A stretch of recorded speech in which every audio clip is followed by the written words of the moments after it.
Ivan Martinouchkine avait 21 ans lorsqu'il est entré dans Auschwitz. C'était le 27 janvier 1945. Ivan était soldat de l'armée rouge et a fait partie de ceux qui ont libéré le camp d'extermination nazi. Il se souvient de sa première rencontre avec les prisonniers.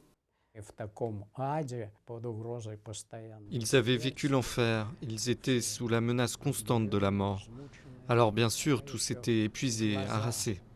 Mais dans leurs yeux, juste dans leurs yeux, il y avait de la joie d'être libérés, la joie que cet enfer se termine enfin.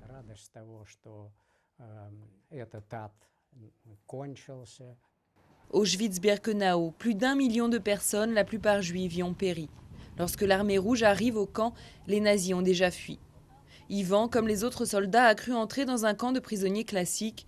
Ce n'est qu'après la fin de la guerre qu'il a compris.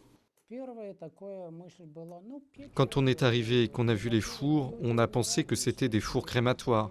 Les gens mouraient et au lieu de les enterrer, on les brûlait. Mais personne ne pouvait imaginer qu'en fait ces fours avaient été construits spécialement pour tuer les gens, qu'ils faisaient partie d'un plan d'extermination systématique. Ivan Martinouchkine a été maintes fois décoré pour ses faits de guerre, une guerre à laquelle il pense souvent, des images qui l'accompagneront, dit-il, jusqu'à la mort.